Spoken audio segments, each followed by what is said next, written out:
everybody. Welcome back.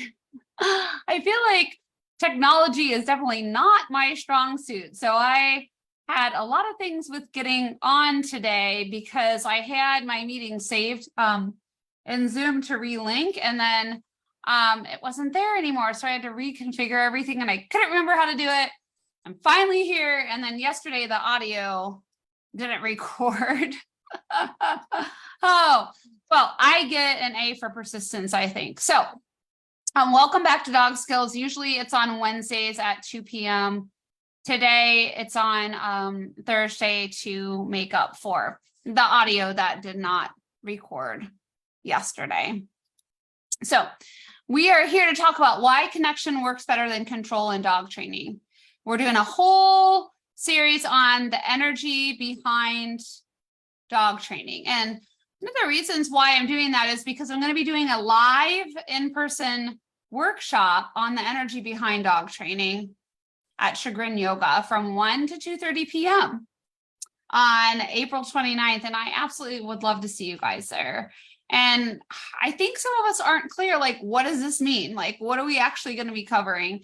And in these live videos and a lot of my Facebook posts, I'm going to be talking about what this is. And if it's really hits you, then I would recommend that you come to this workshop. And you can go to this link right here, which is pinned in the comments below, to sign up for sure. So I wanted to start off today by talking about Marshall Rosenberg. I don't know how many of you guys are familiar with him, but he's somebody that I recently started following because he's the founder of Nonviolent Communication. It's also called compassionate communication, I believe. And basically the whole idea is to think what is alive within ourselves, and then what's alive in the other person, and then how can we make life more wonderful for the both of us? So we're going to be really kind of exploring that concept today with our dogs. So basically you're thinking, okay, what am I feeling? What is that person feeling? How can we have a win-win situation is another way to word it. In the dog world, you're thinking, what am I feeling? What is my dog feeling? Right? How can I make life more wonderful for the both of us? Still the same thing. And it's really powerful. If you're into this stuff, I would definitely advise you to read that book, as it really taps into the energy behind our actions, especially our words, and how it affects human. Now, our dogs aren't going to know what we're saying unless they're just more advanced. I mean, I think there are some from afterlife that maybe understand English more than others, but for the most part, if we're coming from a scientific standpoint, we're saying they don't understand English. So if we say certain things, they don't get it, but they can feel the energy behind it. So that's why when you have some people training a dog and the dog listens really well for them and then not for you, oh my gosh, why is that? There's a certain energy. Or your dog listens well in one situation and not well in another. There's a certain energy behind it. So we're going to be exploring that energy from a place of connection today, how to increase that connection with your dog and decrease that controlling energy to get more compliance, get more teamwork going on to reach your goals. And I wanted to start off by sharing some quotes because I really like Marshall Rosenberg, and I think he's got some really good ways of explaining like what this is about. While we may not believe we are violent, our words and thoughts often lead to pain for others and ourselves. So you probably aren't coming on here thinking that you're violent towards your dog. But even if we're trying not to be, there could be certain things that are being perceived as not as pleasant for your dog that you may be doing. And by increasing connection, we can actually decrease some of that energy that appears to be a little bit more controlling. So another quote that he has I really like: if the other person's behavior is not in harmony with my own needs, okay, the more I empathize with them and their needs, the more likely I am to get my own needs met. So let's change that in the dog training world. If the dog's behavior is not, or if my dog's behavior is not in harmony with my own needs, the more I empathize with my dog and and his or her needs, the more likely I'm going to get my own needs met. You're going to get certain answers that come to you when you empathize. Okay. With empathy, I'm fully with them and I'm not full of them. That's sympathy. So for example, I had a client recently where his dog got really scared when we were training, and he got this controlling type of energy, and the dog got more scared, and they said, oh, my dog's stubborn. Okay. So that is coming from, in Marshall Rosenberg's terminology, violence, right? I would come from it as, well, and he also could say it's an evaluation, right? We're evaluating the behavior instead of looking at the bigger picture. Oh, I notice you're feeling scared. What am I feeling? Maybe I feel some anger. And how can we make life more wonderful for the both of us? And when we tap into that, then we are this divine energy. It's not something we have to attain. We just have to realize it, to be present to it, which is another quote from Marshall Rosenberg, because then we're just so connected that it just feels really fluid, right?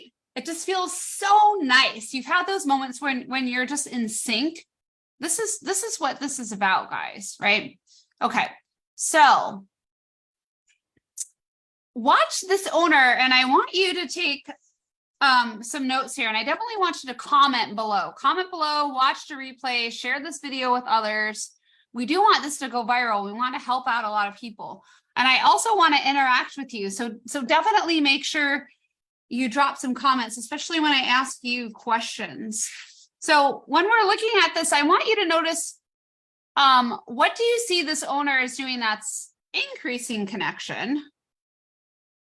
And then what do you see that's decreasing connection? Okay.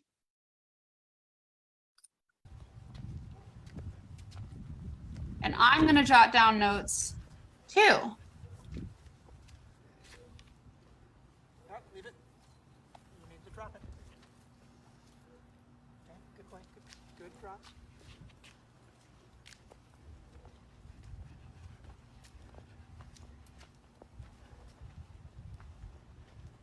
Were you gonna do commands, or are we just gonna go for half hour?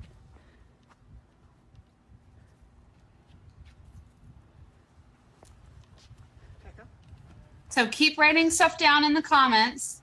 What are you seeing that's increasing connection, and what are you seeing that's decreasing connection? Back up. Sit. Sit.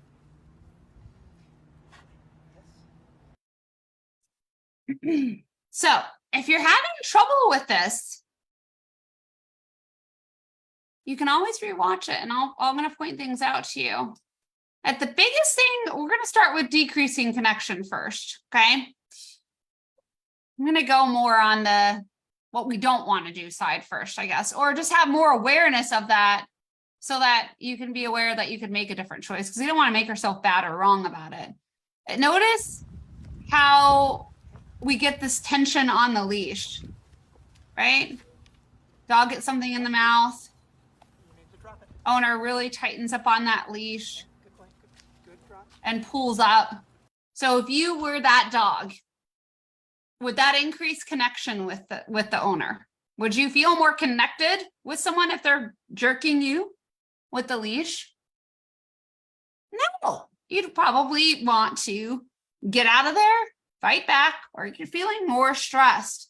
So the leash, you want to think of the leash as something that's there for safety reasons, not to actually control our dog with, right? And it can take practice to do this, to get to that degree where we're not doing it. Later on, the dog doesn't sit, he pops up on the leash. Let's see if we can find that one. Here it is. I think this is, this might be one where he doesn't pop up on the leash. Let's see. Back up. Sit. Sit. Oh, he does pop up on the leash.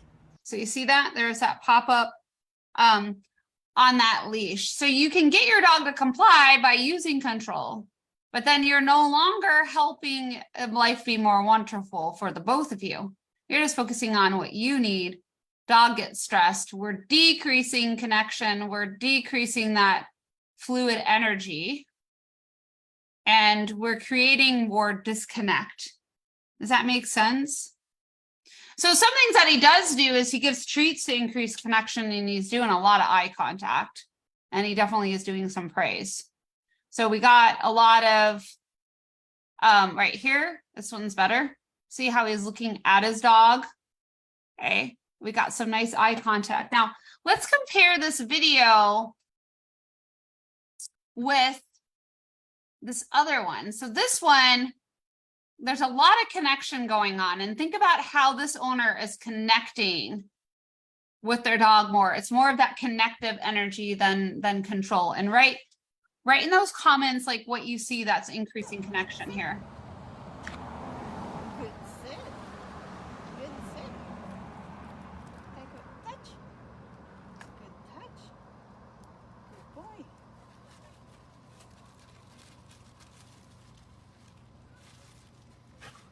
Take that form.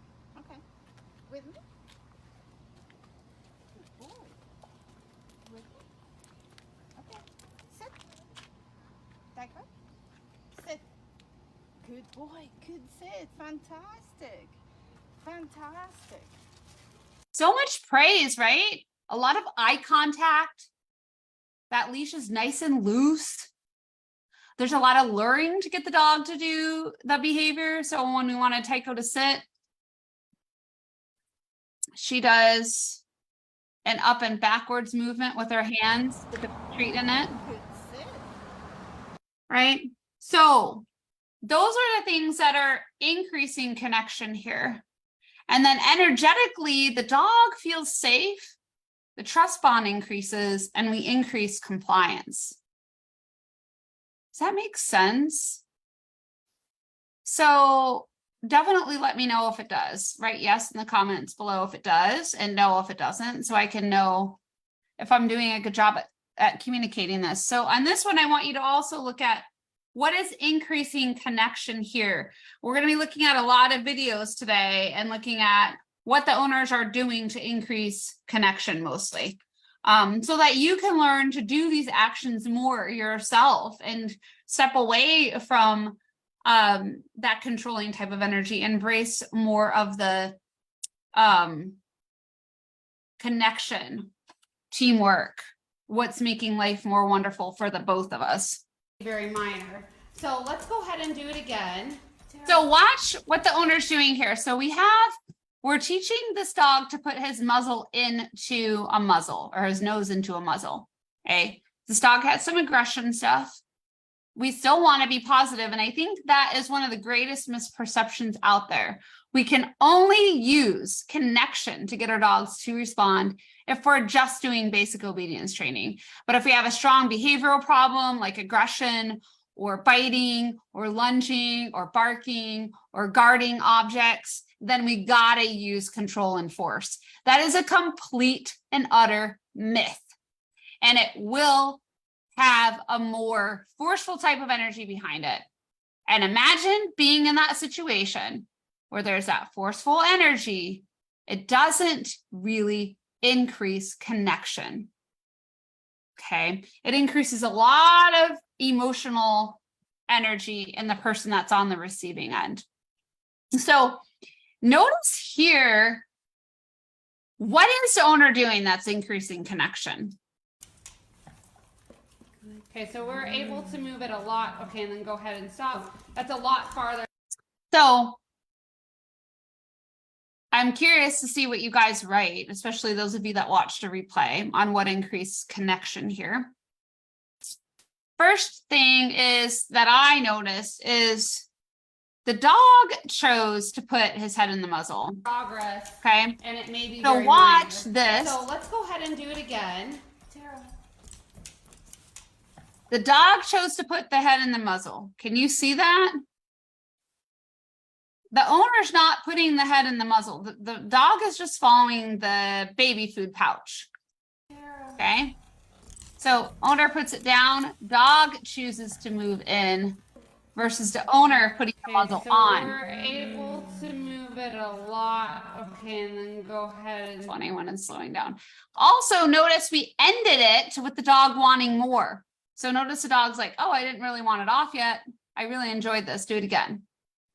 So we didn't keep it on so long that it's stressing the dog out. And then we also did a lot of rewards, right? A lot of getting at the dog's level and connecting there.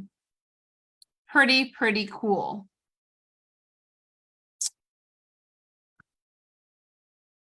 So this dog is going to run after a cat. And a lot of us go, no, don't do that. That's enough. Get back here. Yell, you know, project your frustration on our dogs, right? That's coming from that controlling energy. What does the owner do here that increases connection? Good job. Now she's gonna think about the cat. So you could do your target or come. Probably come would work better right now. Shelly, come. Go ahead and move towards her. And make a noise. Shelly, come. You're back. There Write you down what go. you're seeing, guys. Say yes. Yes. So what did that owner do? First of all, initially when she said the come, she didn't get a response. So if we were coming from control, then we would go, okay, my dog's stubborn. What's his problem? Let's start yelling, screaming, all this stuff, right? And if we're coming from a place of connection, Move towards her. notice what she does. She moves closer And make a noise. to notice to let the dog know that she's there. So if I tell my daughter it's dinner time, I can yell from the other room, hey, dinner time, get the heck in here. Or I can actually go to close to where my daughter is and say, hey, it's dinner time. Let's get inside and eat. Which one feels more connected, right? We want to do more of the stuff on the connected end. And then she You're back. There you go. rewards the behavior and Say also yes. talks in a really happy voice. But even back there, she made a noise when she walked in there, and she did a noise just to kind of increase the connection and get the dog's attention. Not, right? Oh my God, that jolts the nervous system. Hey, right? You can get a response that way, but probably when I do, creates tension in your body, doesn't it? Versus feels more connected. Can you feel the difference? Yes or no? Let me know. All right. So I work with a lot of clients online. So this is, I do in person too. And I have an exceedingly large amount of knowledge on how to leverage online and have it be very successful for my clients. So this one is a client who's doing bat training. And what I want you to notice is how this owner is connecting with her dog to increase compliance and to help the dog feel safe and to learn. So this dog is actually triggered by noises outside of the apartment or condo. Are you nervous about the front? So someone's at the front door. She said, are you nervous about the front door? Okay. So, and also kind of wants to go after the cat, not aggressively, but torment the cat a little bit. So notice here, the dog is fixating at the door at this point. Okay. And she's feeling nervous, right? So what does the owner do here that increases connection?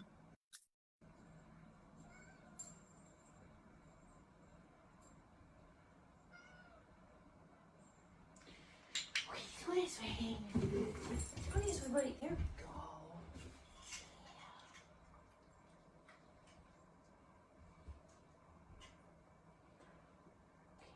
Okay, so hopefully you guys are reading too. She walks away, she gives a treat. If we go back to this video, dog is fixating. How many people that want to do things more positively, just stand there and let the dog truly fixate. Does that actually decrease stress? Probably not.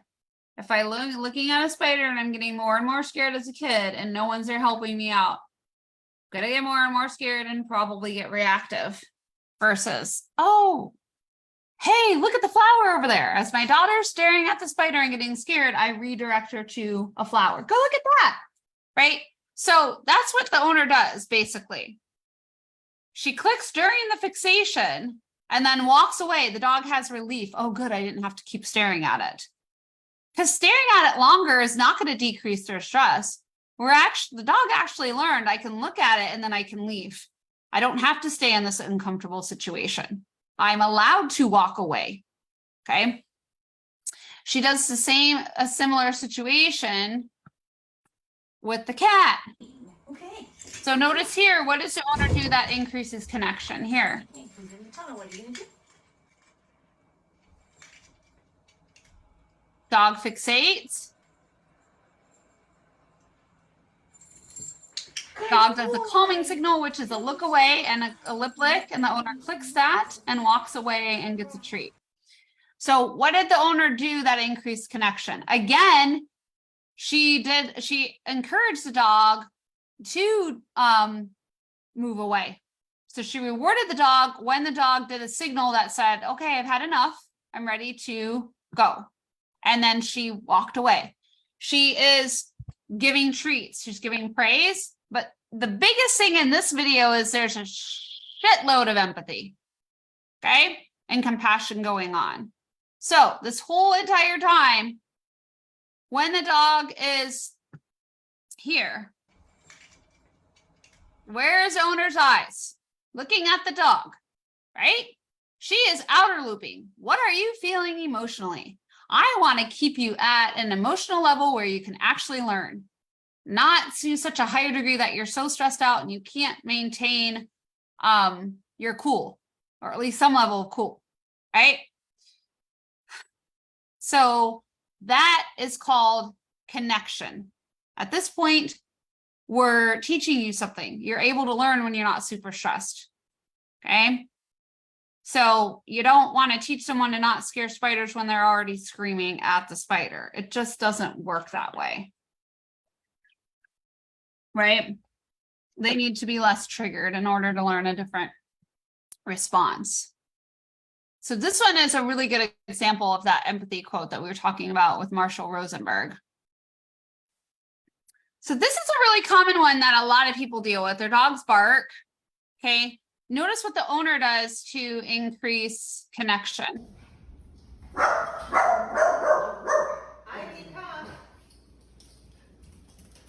Write it down. What do you see, guys? Good girls. Good girls. Oh my gosh. I love this lady. She's a good friend of mine. So happy voice. Rewarding the dogs. Right? And she's not like, Ivy, come! Ivy, stop! Right? Ivy, come! Right? Very happy. And then tons of eye contact going on here. And praise. Right? That's going to increase these dogs to want to come. I would want to come to somebody like that. It's very inviting. Right? So, great. Another great opportunity of connection. In this one, this dog was very reactive outside in the yard. But there's a dog in the background that you can't see, but is in the neighbor's yard. And this dog would run all the way to the fence line and bark and lunge and go crazy. So we did counter conditioning. Dog looks over at the trigger and gets a treat. Okay. But dogs got to be below threshold to do this. Okay, so you got to empathize to create it. So notice what the owner's doing to increase connection here. Okay.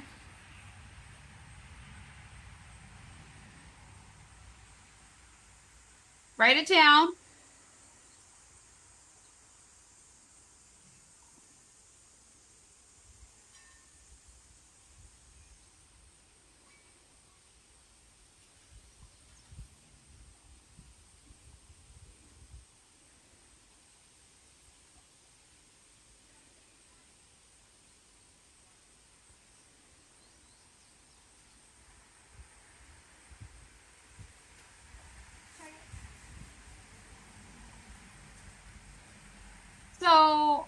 I see a lot of treats given, eye contact constantly. I mean, she's constantly looking at the dog and making sure the dog is below threshold, empathizing with how the dog feels. She's before she moves closer, she's making sure that she's doing this slow, the whole process slowly, because she does go closer throughout the video. But she stays at each level for a certain length of time before moving to the next to make sure that the dog has time to integrate that.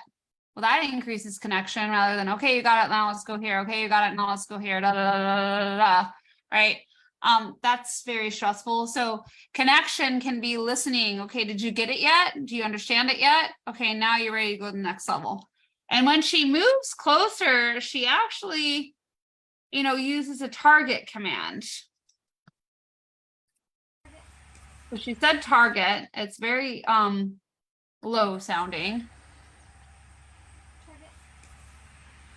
So at this point, she's not grabbing the dog by the collar, making him move closer, forcing him, all that stuff, controlling energy.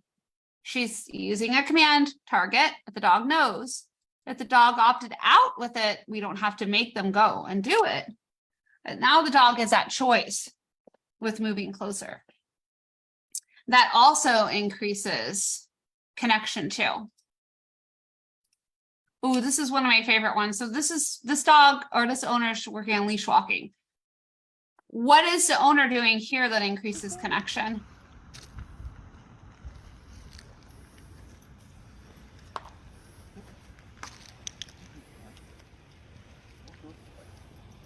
You're doing so well. Oh. A lot of eye contact, praise, treating. I mean, the owner's looking at that dog a lot. That definitely is going to increase a ton of compliance, right? Absolutely. Okay, so what do you see that's increasing connection here? Eye contact, treats.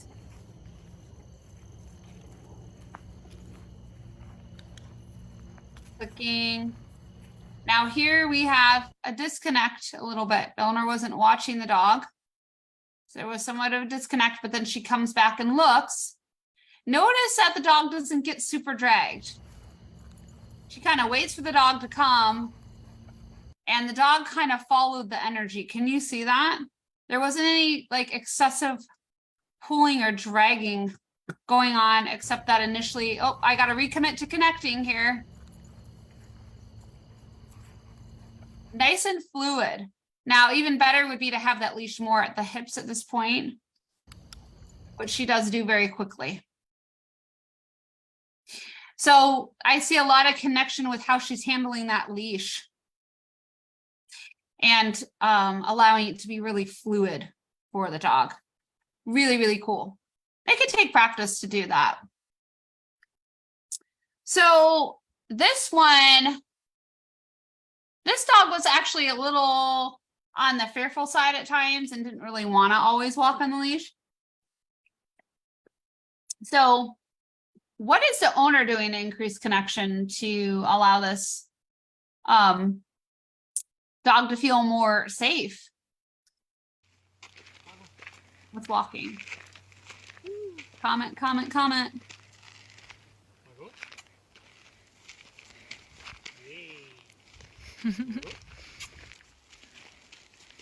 Oh.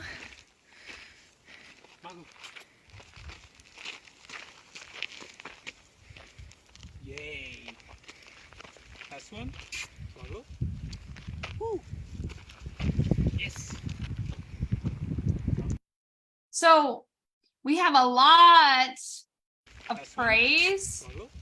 and we have a lot of connection with the eyes. And when he's throwing the treats, he's getting down at Margot's level, right? And it's happening very often. He's making it fun. He's turning this into a game. Games can increase connection a lot. And I highly advise that you do as many games as you can with your dog during training. This is another go find it one. And this dog actually was frustrated on walks and would bite the owner in the arm to the point that she was getting marks. It hurt her. She's very, very frustrated and she wanted to run with her dog and her dog would jump up and bite her arm. And the dog wasn't super aggressive. He was just frustrated. So we did a lot of go find it's during those moments of frustration to help channel this energy for this dog and to help this dog ground more, because sniffing is and turning things into a game makes it more fun and decreases frustration. And sniffing really does decrease a lot of stress for dogs. So notice what the owner does here to increase connection.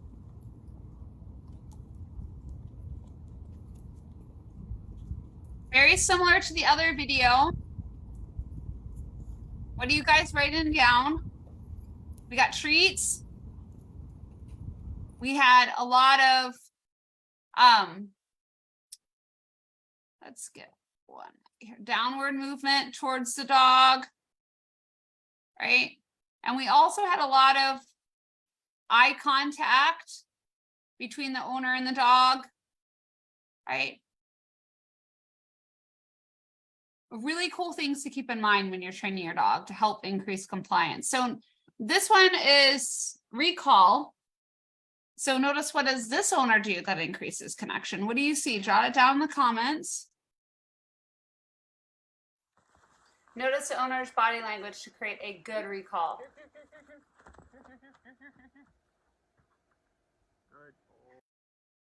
What'd you write down? I got running away is increasing the chase drive. The dogs love to chase. A lot of them do. Happy voice. Treats, praise, eye contact. Pretty cool. Really nice job. This is actually in southern Utah. Client of mine that I worked with online as well. Look at what I do here that increases connection as I'm training this dog to come.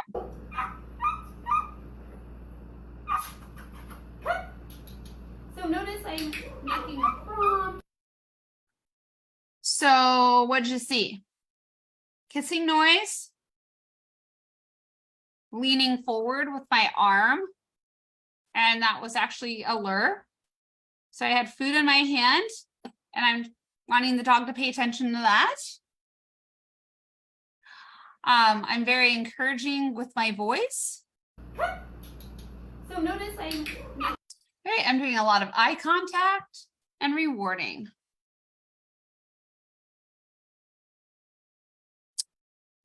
Oh yeah, and here's me again. So this is my dog Seiki that I used to have. And he's over here, that black dog. What do I do that increases connection? Recall word is woo! Here it goes. Here he comes. Yay! Good boy, Six. Come on. Good boy.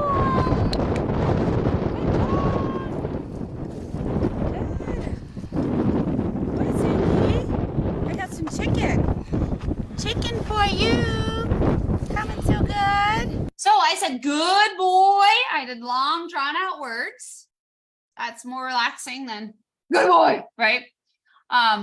Usually we're going to say good boy or good job. You could say it quickly too. Good job. When it's long and drawn out, good boy, it also can increase connection. And if you have a dog that is more stressed out, some of those longer syllables can really help decrease their stress. There's tons and tons and tons and tons of praise I was using when he was running towards me. Tons of eye contact. And of course, the clicking and treating. I used a really high level treat there. Chicken. All right. Here's our last video of the day. We're doing check-ins. So what am I doing here that's increasing connection? So every time Seiki turns and comes to me without me calling him, I'm rewarding that. So I'm teaching him, hey, pay attention to where I am when you're off the leash. Don't just run off. Okay. What am I doing that's increasing connection? Go, Steph. Oh, there's check-in. Nice check-in. Good boy.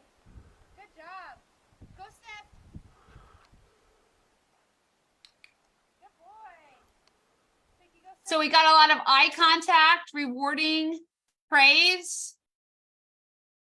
You see those things? Right. So I'm hoping that by watching this, you're getting some actual visual examples on how to increase connection and what that looks like versus control. Most of the videos I have are on connection, right? But in the beginning, I did show you some of that control energy. I don't think we need to see that a whole bunch. I think a lot of us already know how to do that. I think it's helpful to see more on that connection end. What can I do to increase that connection? What can I do with my body, my voice, that shifts the energy between me and my dog?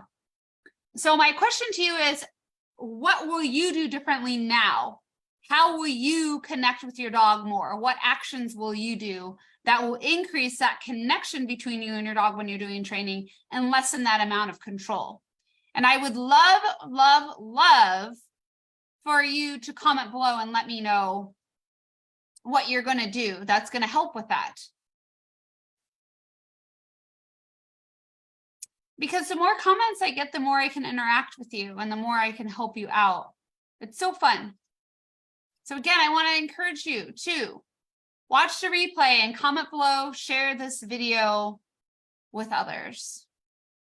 And I do want to make an announcement that on Saturday the 15th from 12:30 to 2:30, so that's this coming Saturday, I will be at Hollywood Feed, which used to be Pet People in Bainbridge. There's 2 of them with a Chagrin Falls address. You want to make sure you go to the one that's in the Bainbridge location that's on Washington Street. Okay? Washington Street. You can come and meet me. I would love to see you there. Again, I'm going to be doing a live in-person workshop at Chagrin Yoga on Saturday the 29th from 1 to 2:30 p.m. And it's the Energy Behind Dog Training in-person workshop. So we're going to be exploring a lot of the stuff that I've been talking about in these Facebook Lives. At this time, you and I are going to do it in person. How amazing. Come and join us. You can go to this link to sign up, and it's pinned in the comments below at the top. I really want to see you there. I'm really, really psyched. I think there's a lot that we can do in person that intensifies this learning on shifting our energy to get our dogs to listen to us more, or even just to increase our connection with our dog. If you already have your dog listening to you really well, you can always increase more love and connection between the two of you. I do have a question. What topics would you like to see in a Facebook Live? I would love to know. Please let me know, because then I can do a Facebook Live on that. And you might be a good fit to work with four-legged scholars. I would love to work with you. Great people that like working with me are ones that really want to feel empowered because they can get their dog to listen to them. So you're wanting your dog to listen to you, not just have a trainer do it for you.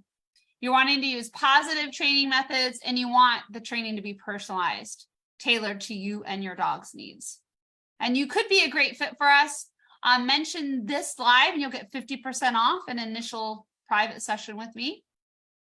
And I can help you in person in Northeastern Ohio, or we can work through Zoom. If you live anywhere else, I can definitely do Zoom. And I'm going to tell you, there's a lot of things I can do with the live online dog training that I cannot do in person. There are things that I can do in person that I can't do live online. So I'm reaping in the benefits of both of these platforms. And I really encourage you, especially if you have a dog that's fearful or overly excited around people, or even aggressive towards people, the Zoom works so much better because then I'm not adding to that distraction, not adding to that dog's stress level. So remember, we can increase connection when the dog is below threshold. It's so much easier to train that way. And Zoom can help us do that. So if you want to know how I can personally help you out and your dog, let's find out. And you can schedule a free phone chat with me. You can go to this link right here to do that. It's pinned in the comments below. You can also learn about more about my services right here too. And I would love to see you next week. I want to be here as much as I can on Wednesdays at 2 p.m. So come back. Again, right now we're going to be focusing on the energy behind dog training. So to be continued, what exact topic is going to be next week, but it is going to be around the energy behind dog training. And again, I encourage you, come to Chagrin Yoga. If you really would like to get an in-person feeling about changing that energy within yourself to increase more love and connection with your dog. Thank you so much for joining me today. And I hope that you guys have a wonderful rest of your day. Bye.